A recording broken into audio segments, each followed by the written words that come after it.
começar? Ari, obrigado por aceitar o convite. Tamo junto. Você é um cara que fomentou o skate no país aí durante décadas, né? E pra gente é uma satisfação enorme ter você aqui batendo esse papo, que é mais do que falar sobre manobra, sobre o que foi mais legal, é falar de mercado, sobre skate social, sobre a ótica das suas raízes, né? Eu sempre vou começar com uma pergunta bem específica, assim. Você lembra a sensação que você teve quando pisou no skate pela primeira vez? Sim, foi em 1978. Primeiramente, agradecer a você, a Plenty, e como é gratificante para a gente ver projetos autorais se transformar em grandes propósitos. Então é importante essa iniciativa de dar voz a todo mundo, né? Desde o topo do Everest até o cume dele. Então, gratidão. E a primeira sensação que eu tive foi em 1978, no bairro de Mirim, zona norte de São Paulo. E para quem tem mais de 50 anos, sabe que antigamente as ruas eram de paralelepípedo, né? E a minha rua, ela foi asfaltada. Então começou todo um tipo de brincadeira nova, que era o carrinho de alemã, e um primo meu surgiu com skate. E aí eu peguei, todo mundo tentou subir no skate e andar e ninguém conseguiu, eu consegui. E aí aquele brinquedo, a sensação que eu tive de ficar em pé em cima de um carrinho de 4 rodas, foi o que me trouxe até aqui hoje. Então, foi uma sensação de pertencimento, de liberdade, de superação. Então, o skate foi o primeiro sentimento que eu tive e é o que eu sinto até hoje, que foi em 1978, eu tinha 10 anos de idade. Era um brinquedo. Sensacional. Como que era a cara do skate na sua região quando você deu as primeiras remadas? Bom, primeiro que, como eu não tinha informação e era um brinquedo, não tinha esse pensamento que tem a molecada hoje de ter lugares e pessoas, então eu me sentia praticamente isolado porque eu não sabia se tinha os outros skatistas na minha região. Porque como era um brinquedo, eu não estava andando de skate para aprender manobra, era só para brincar. Então eu brincava sozinho na rua. Então era a sensação de eu e o meu brinquedo. Não tinha um sentimento como é o sentimento de coletivo.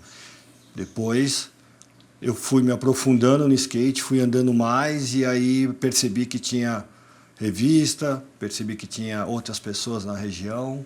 Inclusive tinha o Iura. Eu não sabia que a Mad Hats era na Zona Norte. Então, aí eu comecei a entender, quando eu comecei a me envolver no skate, a conhecer outras pessoas, aí eu comecei a entender que o skate era muito além de um brinquedo, né? Certo. Qual que era o maior obstáculo ali, olhando um pouco mais para frente ali, quando você já evolui e tal, vai buscar marcas? Qual que era o maior obstáculo físico ou social para se manter um skatista naquela época? Para mim, foi muito orgânico, né? Eu vim de uma autocultura, jogar futebol, porque na minha região, Zona Norte, quem é da Zona Norte sabe disso, o foco era futebol. Então, a minha família sempre foi envolvida em futebol. Então, quando eu comecei a brincar de skate, comecei a andar de skate, o universo foi muito bom comigo, porque o meu vizinho, uma rua acima, era o da Simes, a marca Simes. E com pouco tempo de skate, ele me viu andando numa garagem de uma loja e ele me deu um skate. Então, eu não senti muitas dificuldades porque não tinha também nenhum tipo de pretensão naquela época de ser um skatista. Não, eu só queria brincar. Então, eu praticamente, as dificuldades eu fui sentir depois, pela falta de informação da sociedade, por ser um lifestyle não compreendido. Então, Eu particularmente, como era uma diversão muito grande para mim, eu só fui entender a dificuldade depois de muitos anos. Mas no início, para mim, eu encarava como um brinquedo, não era algo que eu, quero ser skatista profissional, ser atleta. Sim. O que significava, quando você parte para a profissionalização, né? O que significava ser profissional quando você começou e o que significa hoje na sua percepção?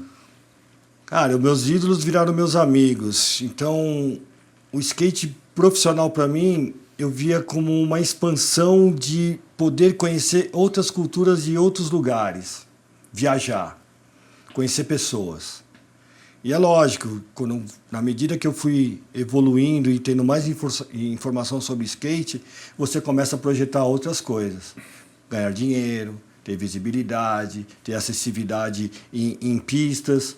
Então, assim, e eu passei para profissional em 88, então eu peguei praticamente o final de um skate glamuroso. Os caras e as marcas já estavam passando uma dificuldade muito grande, então eu peguei o final do skate dos anos 80. E aí quando teve a virada dos anos 80 para os anos 90, aí sim eu comecei a perceber um novo formato de skate profissional, mais marcas, o nível técnico maior, o setup do skate mudou, o shape mudou, a roda mudou, o comportamento do skatista mudou. Aí sim eu comecei a perceber que dava para viver disso. A gente começou a ter acessibilidade a marcas de fora. Então, assim, era um outro Brasil, era um outro contexto. Mas do que eu percebi dos meus amigos que eram meus ídolos e são os meus ídolos, cara, era muito divertido ser profissional de skate. Mas é diferente, não tinha um âmbito tão pesado como tem a sociedade hoje de você ganhar dinheiro. Não, era só o pertencimento, sabe? Você poder estar nas festas, nas pistas e estar com a galera. Então, quando perguntam para mim sobre o profissional dos anos 80, eu peguei muito o final disso. Então, para mim, sempre o skate sempre foi muito divertido. Eu só comecei a ter uma cabeça de profissional de skate quando chegou essa nova geração, a molecada dos anos 90. Aí eu vi que eles entraram com um pensamento muito maior do que era da galera dos anos 80. Porque os anos 80 era só diversão, cara. Tinha profissional? Não. Era semi-profissional. Depois virou profissional. Então, para mim, eu só comecei a encarar o skate profissional mesmo foi nos anos 90. E hoje a galera vai mais pro ímpeto do atleta, né? Sim. Tem essa cobrança, né? A gente vê muito esse lance aí dos pai coaching, essas coisas, né? É muito diferente, né? É porque a gente já sabia lá atrás, quem se envolveu não só na prática de skate, mas trabalhar no mercado, que esse momento iria chegar.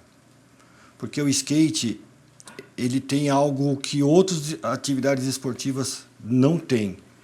Ele tem um envolvimento nesse ecossistema cultural, que o skate ele não consegue andar sem a moda, porque a gente tem que se vestir. A gente não consegue andar sem a música, porque andar de skate e a música te empolga, te estimula a sua intenção de poder produzir. A gente não fica sem a arte, que é o shape, que são as artes nos anúncios. Então a gente está sempre aliada a outros universos e o comportamento. Então, assim, quando a gente fala de skate e vê o skate hoje, a gente sabia que em algum momento o skate ia virar esporte. Porque lá atrás, quando surgiu o X Games, que a gente tinha uma rejeição no X Games, ele já veio com um formato de um outro skate. Um skate mais técnico, de selecionar os melhores. E quem é melhor? Hoje a gente sabe que a competição tem um nível técnico para o cara entrar, para o skatista entrar. Mas antigamente, você podia ser profissional mesmo não andando bem. Sim. Então, o que eu vejo é que esse momento que o skate está passando do esporte era inevitável, e a gente sabia que ia acontecer isso. E no meu olhar, eu não vejo problema nenhum. Agora cabe a nós, cada um dentro do skate, escolher qual é a sua vertente para cada um fazer o seu trabalho dentro dela. Indo ali mais pro lado do mercado agora, né? Qual que é a maior dificuldade em manter uma marca ou uma carreira ativa no Brasil hoje? Cara, hoje, por essa abertura de mercado, a gente vê que a skate shop ela tem uma dificuldade muito grande, porque hoje tem as magazines, né? Tem as lojas de departamentos que, né? A gente perdeu a apropriação do nosso lifestyle. Quando a gente fala, pô, como você perdeu? Como que você está falando isso? Se a gente, antigamente a gente andava na rua, você via um cara com uma camiseta, um boné, um tênis, esse cara é skatista. E cada hora que a moda streetwear se apossou do nosso lifestyle, hoje a gente não sabe quem é skatista. Então isso acabou abrindo um mercado e a skate shop ou as marcas acabou perdendo força, porque como que você vai competir com uma marca que tem um marketing que vende para o mundo inteiro? Então, assim, o que hoje que eu acredito que acontece muito e tem bastante são as marcas autorais. Mas, infelizmente, uma marca autoral ela não consegue bancar um ciclo, um mercado ou uma equipe de skate, anunciar. Ela é o seu ecossistema de sobrevivência. Então, eu vejo que hoje, quem quiser realmente trabalhar e ter a sua marca, mas aí tem que trabalhar, ele consegue sobreviver de skate, porque aí são as marcas autorais. Mas é um outro formato de negócio. Você acha que o skate brasileiro é respeitado financeiramente ou ele é só respeitado tecnicamente por quem vem de fora? Eu vejo que o skate ele vai ser sempre um ponto de interrogação para algumas pessoas. E é normal. Mas se falar o momento atual do skate, de você ver o mercado financeiro e ver outras pessoas dentro de um nicho que a gente desconhece, interessado no skate, eu vejo que abriu uma nova porta. O que a gente precisa se preparar muito, e nós estamos preparados para isso, é como entender a nossa linguagem, sem perder a nossa essência, a nossa raiz, desses caras, dessas marcas, desse mercado financeiro, de potenciais de outros segmentos entrar no nosso meio. Porque quando eu falo isso, eu não estou falando do Brasil, eu estou falando do mundo. Né? Recentemente eu vi algumas entrevistas de skatistas que vieram dos anos 80 com marcas questionando o porquê que as marcas não estão vendendo, onde o skate tem toda uma glamorização, uma visibilidade mundial, e o skate não consegue viver. Por que as marcas não vivem hoje? Isso não é o Brasil. Então veio uma nova ordem mundial para a gente, e aí que entra cada skatista trabalhar a sua imagem para que possa atrair esses caras e investir não só como atleta, não só como skatista atleta, mas como um skatista que tem um âmbito cultural, que quer viver só a raiz do skate. Isso não significa que ele anda menos. Só que o espaço foi reduzido. Por quê? Porque o skate hoje ele é uma plataforma olímpica. E toda essa vertente olímpica envolve outros interesses. Aí, qual é a imagem que a gente vende hoje? Porque se a gente faz parte desse sistema esportivo. Então, a gente é comparado como um jogador de tênis, em termos de postura, de imagem. A gente é comparado como um jogador de futebol. E, infelizmente ou felizmente, não dá para fugir disso. Agora, cabe a nós mostrar para esses investidores que existem outras vertentes. E essas vertentes trazem tanto retorno e glamour como esporte. Então, por isso que eu estava conversando com você antes.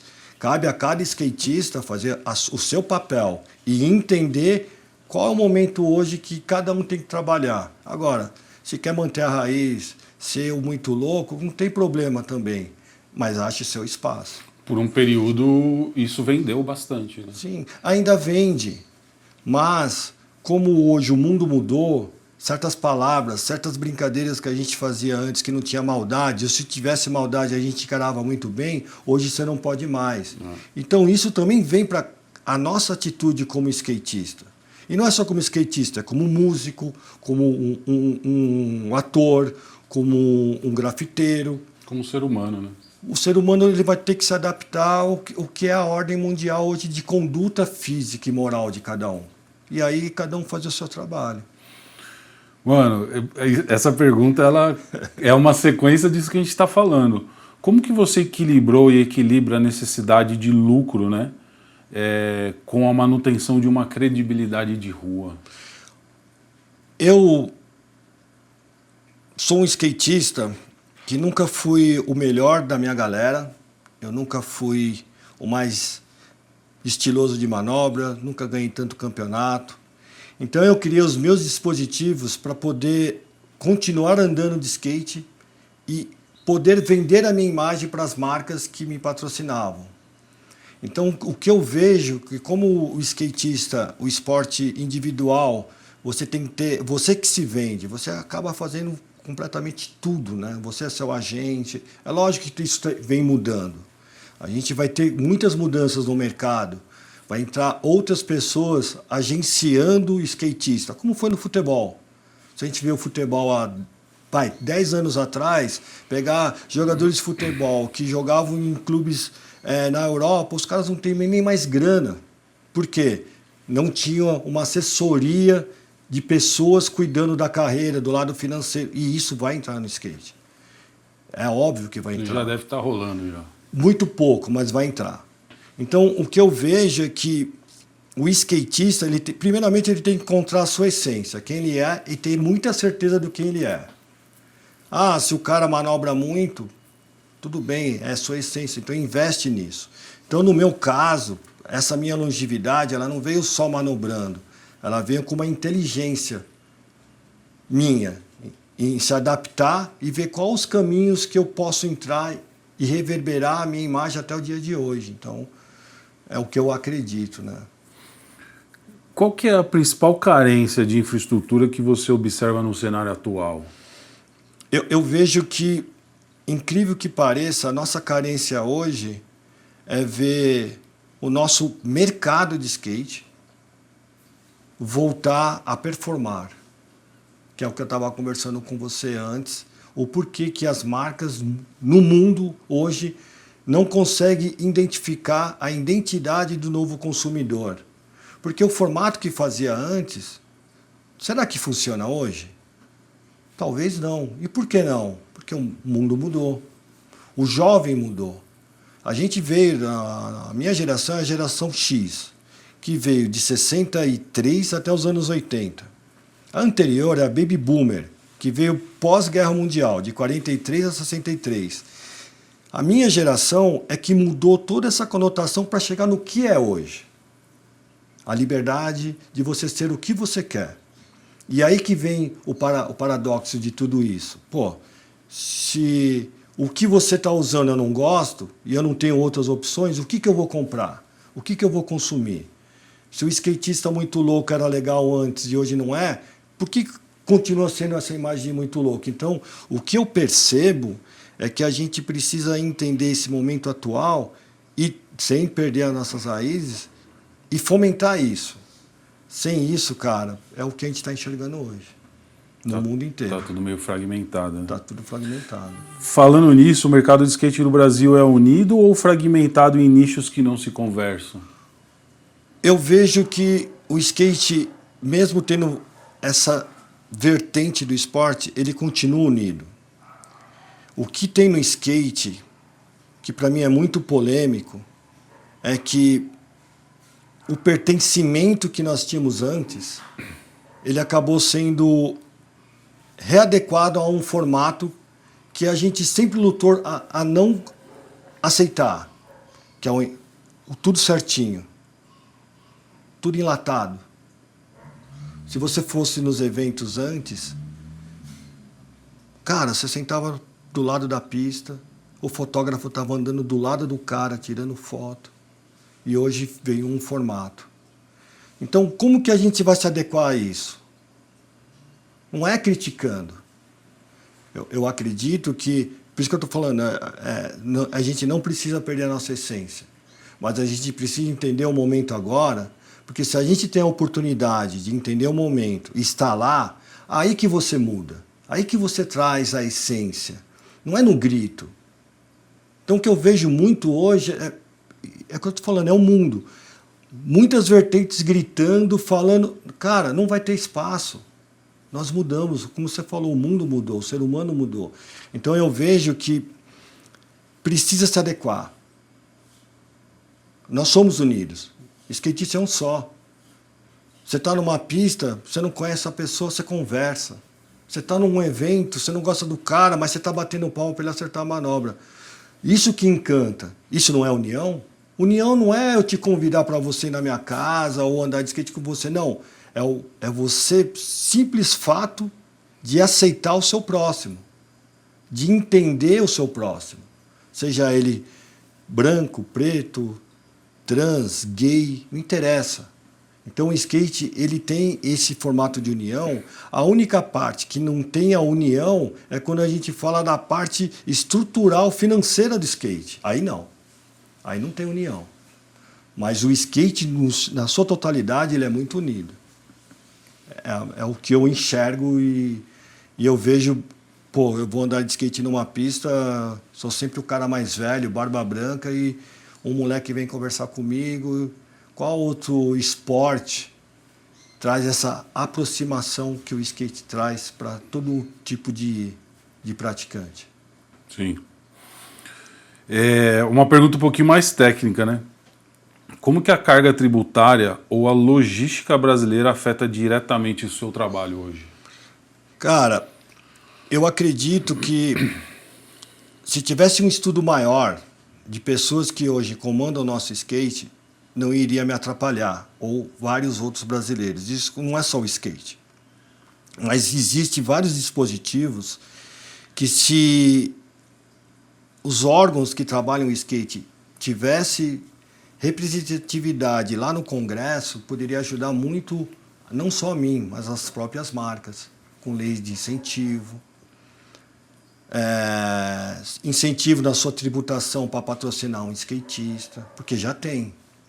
Só que precisa regulamentar e ter um estudo e um mapeamento de quem somos nós como skatista em mercado, para que o poder público entenda que existe várias formas de fomentar o esporte, como tem o futebol. Uma marca que patrocina um time de futebol, ela não tem isenção de imposto? Por que no skate não tem esse tipo de iniciativa? Então o que eu vejo é que as pessoas que estão no comando do skate têm que entender que vai muito além de fazer um evento. Existe um mercado. Agora, se existir um estudo, contratar pessoas capacitadas para poder fazer um grande projeto e levar lá para o governo, eu acredito que isso vai beneficiar todos nós, inclusive você. Isso está meio fora do script que a gente conversou, mas a gente falou aqui. Qual que é a visão que você tem dos coletivos culturais no skate? Porque eu até vou colocar isso na fala, eu vejo que os coletivos são células e que juntos, no futuro, eles podem criar um corpo que podem derrubar até grandes marcas. Qual que é a sua visão sobre isso? O skate sempre fez parte de coletivos. Ele nunca andou sozinho. O que eu entendo pela arte que o skate transmite é o lado mais forte que nós temos no skate, é a arte que ele transcende. Porque ele vai muito além da performance. E aí quando você vai muito além da performance, ele fica mais democrático. Ou seja, você faz muito mais pessoas se pertencer àquele movimento.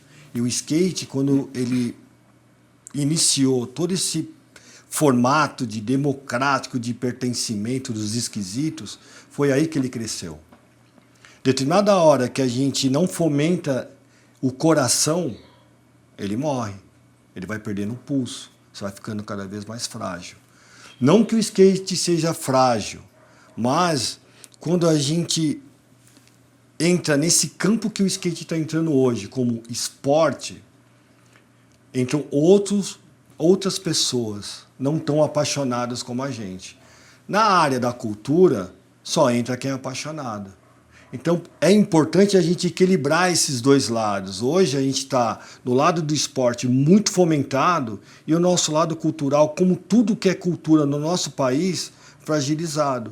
Por quê? O lado da cultura não é um commodity. O lado do esporte é um commodity. O campeão de hoje, amanhã não é nem mais lembrado. Mas quem fomenta a cultura é eterno, ele vira história. Então, o que eu vejo é que se a gente não equilibrar para ficar uma redoma só, algo único, que o atleta se sinta pertencente à cultura e a cultura ao atleta, aí a gente deixa o mercado muito forte. Porque quando a gente fala de cultura no Brasil, não é só a cultura do skate, mas a cultura em todos os seus âmbitos é muito fragilizada, porque para algumas pessoas isso não traz retorno, mas lógico que traz beleza, autenticidade, traz pertencimento. Então eu vejo que realmente o lado cultural do skate tem poucos fazendo. Esses poucos não têm o incentivo de menos pessoas que estão fazendo o nosso skate esporte, porque, cara, é só você pegar quem chega no cume do Everest. Quantas pessoas chegam lá no topo do Everest? Quanto custa para chegar lá? Quantos chegam lá? Pouquíssimo. E quem está aqui? Quantos estão aqui? Então, o meu trabalho hoje, quando eu estou levando o skate para outras culturas, é mostrar para essas pessoas que têm interesse no skate que aqui é legal também. É óbvio que é legal. Mas o que é mais interessante é o cume aqui, ó. É onde está a galera aqui embaixo. Então, a cultura do skate, ela também precisa se alinhar ao que é o skate esporte hoje, sem perder a essência. Mas a cultura, para mim, é fundamental. Indo mais agora para os desafios socioculturais, você já sentiu que o seu fenótipo, cor de pele, né, ou etnia, ou origem social, facilitou ou dificultou o seu acesso a patrocínios? Eu vim de uma cultura familiar, meu pai preto, minha mãe branca. Meu pai era boxer profissional e depois ele largou o boxe e foi estudar. Ele virou advogado e fez economia.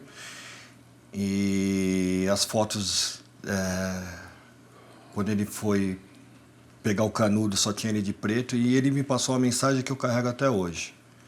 Não olhe para isso. Então eu, particularmente, é óbvio que eu sinto, é lógico que eu percebo, mas eu reverbero isso em coisas positivas para mim. Então, é óbvio que eu tenho que ser sempre o mais educado, tenho que ser sempre o melhor no que eu faço, para que eu consiga, pelo menos, não é nem igualar, é para chegar muito perto e abrir as portas para onde eu quero ir. O preconceito ele vai estar, e o que eu vejo de preconceito hoje não é só na cor, né? Ver na sua atitude, na forma que você escolhe suas roupas, a sua preferência sexual, a sua preferência cultural, tudo hoje é motivo de alguém olhar para você diferente. Então o preconceito para mim é um combustível, para mim é o contrário, sempre foi, mas ele está aí. Então eu sempre me igualo nas dificuldades de qualquer outra que não tenha a mesma cor que a minha, mas ele existe. E eu supero isso todo dia. Como que o skate lida com a ocupação de espaço público em bairros de periferia versus bairros nobres? É muito louco quando eu chego na Quadrespa, quando eu chego no Mirante, quando eu chego na Dina, quando eu chego na Ituri e outros esportes que tem por aí, e ver a beleza que o skate traz, cultural, esportivo e social.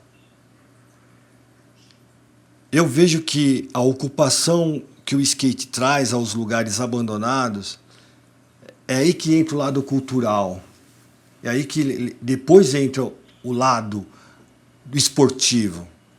Para mim, a cultura que o skate traz hoje é esse pertencimento e essa ocupação nesses lugares. Porque quando a gente olha um obstáculo, tipo no S-Sport, ali debaixo da ponte, ali não é da Sumaré, ali da Lapa, você olha assim, esteticamente, você vê que como fica belo.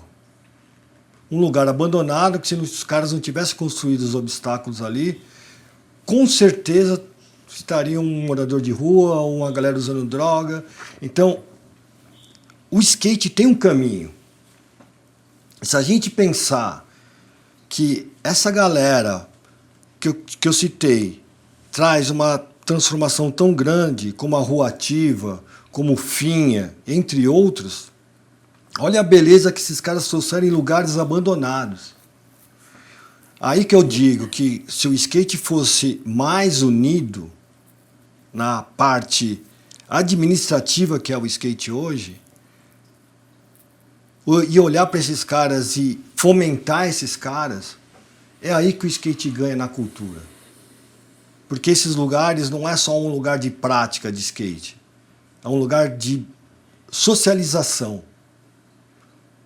E quando você traz a socialização, mais o pertencimento, mais uma ocupação, olha a grandeza que você traz para uma sociedade. Você tira um lugar que pode gerar risco para toda a sociedade num lugar de encontro. Sem dizer que ali você está fomentando o grafiteiro, você está fomentando o DJ, você está fomentando o fotógrafo, o videomaker. Então, assim, as pessoas que hoje administram o skate têm que abrir mais a sua mente e olhar mais essas vertentes que o skate tem dentro. Tá muito legal o skate hoje. Lógico que tá. É lógico que vai ter gente que vai falar que não, mas para quem vem de uma geração que existia repressão, que não existia acessibilidade e material de skate, não tinha lugar para andar, e olha, hoje, independentemente se eu ganho dinheiro com skate, eu vivo de skate, vai falar que não tá legal? Só que falta mesmo é amplitude dos projetos. Porque ficar num nicho só, isso abre uma precedência perigosa para a gente. A gente vê o que aconteceu no futebol.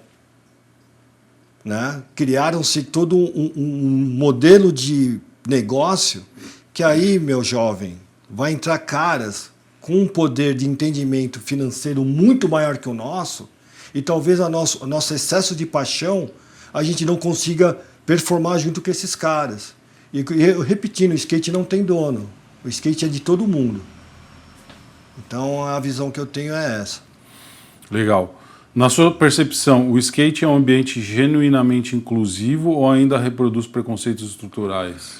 Cara, ele tem essa bipolaridade. Ele tem essa genuinidade de, pô, vamos aí, mas tem um preconceito.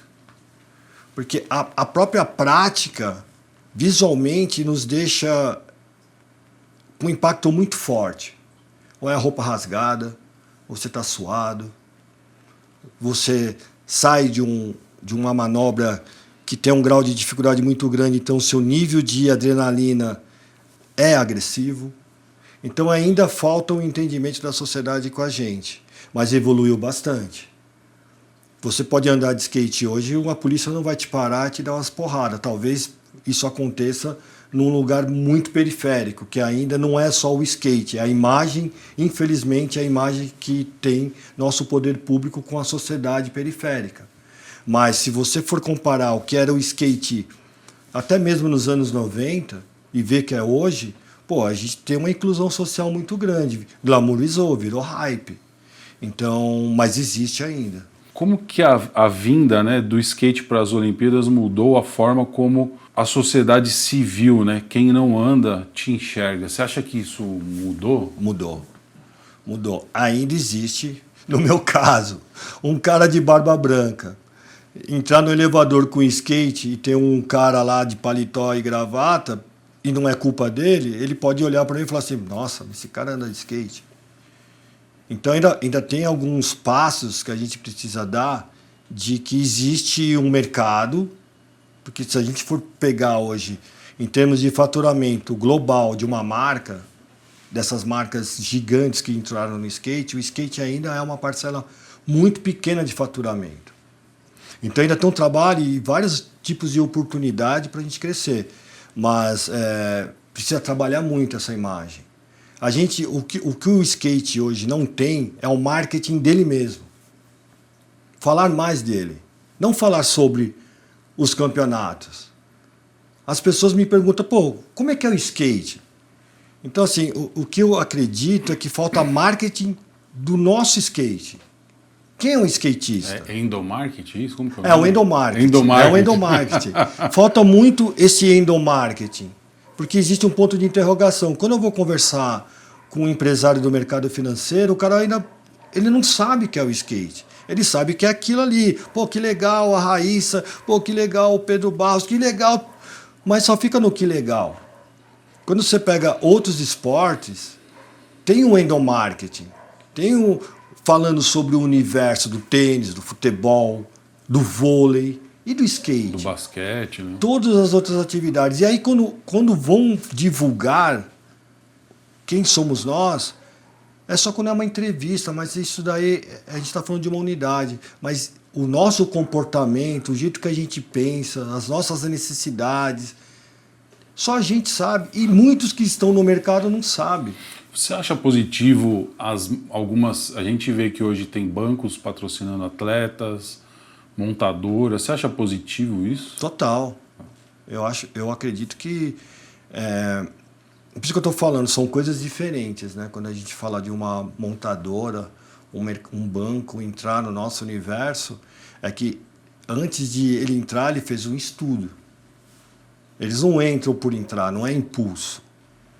Qualquer marca que vem entrando no nosso mercado, primeiramente eles encomendam uma pesquisa para ver quem somos nós. Eles sabem mais sobre nós do que nós sobre nós, porque eles pesquisam antes. Então, eu acho muito positivo. Mas cada um que tiver a oportunidade de estar dentro dessas marcas tem que entender que não é você se divulgar a si próprio, mas você tem que divulgar o universo que você vive. Porque se eu fecho um apoio para uma montadora e eu não consigo divulgar o que é o meu nicho e só me divulgar, eu estou com o meu prazo de validade já pré-escrito. Eu não vou durar a vida inteira naquela montadora ou no banco. Mas se eu passar o que é o meu universo, talvez eu crie uma sobrevida e continuo nesse ciclo de investimento. Então o que eu vejo no skate é que os skatistas que estão tendo essa oportunidade de fazer parte desse núcleo dessas montadoras e dos bancos, falar mais do que é o skate, não de si próprio, para reverberar coisas maiores. Então eu vejo que muitos ainda estão se preocupando só com manobra e vender as suas imagens e não vender o skate. Só que assim, um só ganha troféu e patrocínio ou comodata tem contrato, isso tem prazo de validade. Agora, quando você reverbera algo maior e você traz um pertencimento de toda uma comunidade, provavelmente a sua vida útil dentro desse ciclo vai durar. Eu vejo que você é bastante atuante nas redes sociais, né? O que as redes sociais mudou na sua percepção para o mercado? Primeiro que eu percebi, com a minha idade, com o meu estilo de skate, se eu não entrasse nesse jogo das mídias sociais, tudo aquilo que eu aprendi, que eu vivi, que continuo vivendo, ia morrer comigo mesmo. E provavelmente isso poderia me trazer uma amargura interna. E eu pensei, cara, tá bom, vai.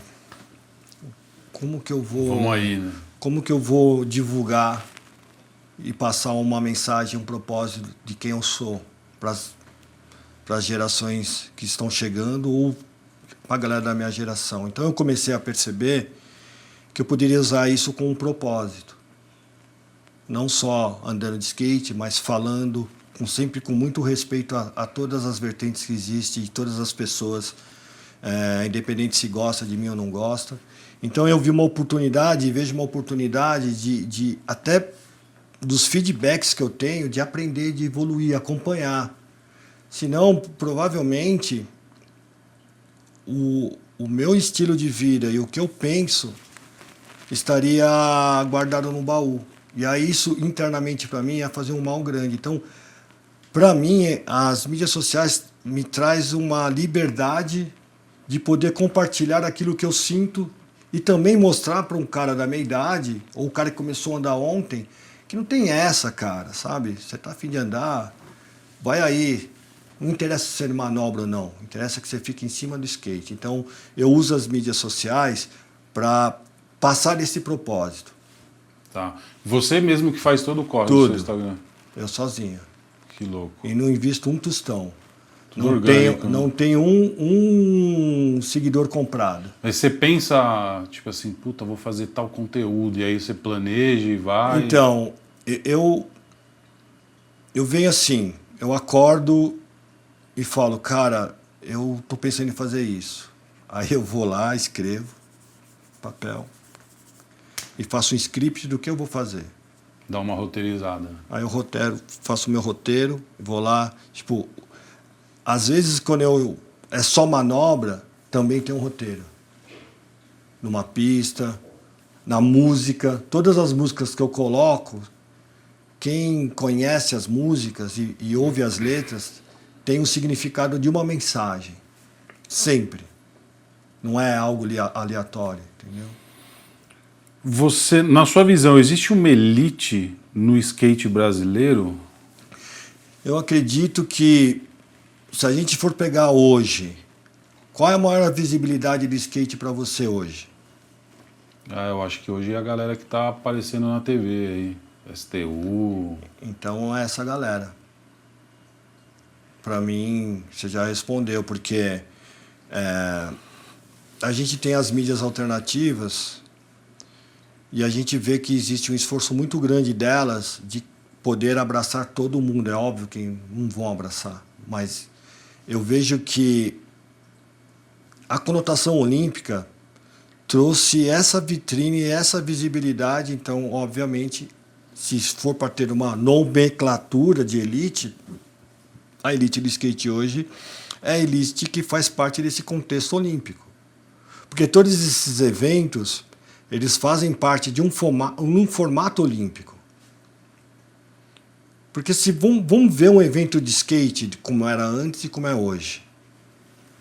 O evento de skate hoje é um formato que ele vende para outros mercados. Pô, mas você gosta disso? Eu gosto. Mas você tá lá? Não, não tô. Pô, mas por que você não tá lá? Porque dentro daquilo que eu acredito, não é o momento ainda, mas a qualquer momento eu vou estar lá. E talvez estando lá, eu consigo gerar outros negócios para fomentar a cultura de skate. Mas a elite do skate hoje é quem faz parte desse núcleo olímpico. É a pontinha da pirâmide ali, né? É lá em cima. Você falou que as mídias não conseguem abraçar todo mundo. Não abraçava antes, que já chegou a ter 4 revistas, né? Acho que era SKT, Tribo, Vista e 100%. Fora as, isso aí, fora as pequenas, a Suíte, eu colaborei um tempo. É isso mesmo. O quanto você acha que falta disso? Você acha que esse mercado de revistas vai voltar um dia? Porque hoje tem ali a 100% agonizando, né? No bom sentido, com todo o respeito, se agonizando, porque os caras não soltam edição todo mês igual antes, né? Então, como a gente estava conversando sobre evolução, mas sempre tem um retrocesso, né? Não é retrocesso, desculpa, vem o saudosismo. Você vê o vinil hoje, né? Tem um volume expressivo de saída de vinil hoje. Só que é um mercado muito seleto. O que eu enxergo é que não teremos mais os números que nós tínhamos antes. Em tudo. Revista. Você poderia fazer 35 mil, 100 mil. Hoje, se você fizer 1.000, 3.000 e tendo uma mídia social pulsante, você atinge. O que eu percebo é que o mundo ele sempre volta para o retrô. Então, em algum momento, o saudosismo vai fomentar o papel. As pessoas vão querer ter papel, vão querer ver revista, porque tem algumas revistas espalhadas por aí. Só que a gente está tão aficionado num smartphone que poucas vezes você pega um livro para ler. Eu estou lendo vários livros, mas eu tive de me reeducar para voltar a ler. O brasileiro já tem um déficit em relação à leitura, né? Cara, porque o que a sociedade faz com o povo brasileiro, né? Por isso que eu falo, o skate, ele tem uma potência de reverberar culturas dentro daquele movimento que ele tem como prática, que se a gente reverberasse e divulgasse melhor o significado dele, não só a manobra, a gente traria um olhar muito diferente como prática esportiva. E aí, aquilo que a gente estava conversando, cabe a cada um parar de falar mal do fulano, do ciclano, do mercado, disso, e cada um fazer o seu trabalho do mesmo jeito que a molecada faz quando tem lá um pico abandonado, vai com a pá. O skate é isso. Só que esses modus operantes desse pertencimento, dessa ocupação, tem que surgir também no mercado. A gente já tem a fórmula, a gente só precisa praticar ela. Sim. Como que o skate pode servir como ferramenta de ascensão social sem perder a identidade de contracultura, na sua visão? Ele não perde quando você tem esse âmbito social, de inclusão social. Eu tenho ido para algumas periferias, até porque eu estou me envolvendo em alguns projetos, e eu tenho feito algumas visitas sem divulgar, assim. Eu vou, e sempre em algum lugar na periferia tem uma quadra, tem... Como o skate, ele ainda não é uma unanimidade como uma prática esportiva, mas ele é uma unanimidade como cultura. É muito difícil um periférico ter uma iniciativa para andar de skate, porque é muito caro andar de skate. É quase inacessível. O que é acessível para um moleque desse? Uma bola.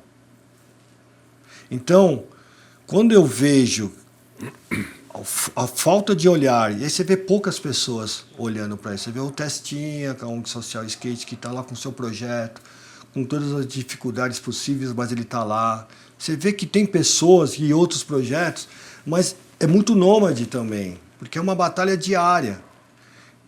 E a cultura, ele não perde a essência, ele não perde a raiz. O que ele precisa é de investimento. Então, por isso que a gente estava conversando, né, do lado do atleta, quem chega no topo do Everest e o cume dele lá embaixo. Já que nós chegamos aqui em cima, começa a olhar para baixo. Que é lá embaixo que tem a maior quantidade de pessoas se divertindo, fazendo. Então, eu vejo uma desinformação tão grande de falar, pô, mas o skate está abandonado, a sua raiz... Não, não tá, cara. É que cada um está fazendo o seu isoladamente. E a mídia social, quando a gente for ver, quantos Instagram de vários projetos sociais, quantos professores de skate tem...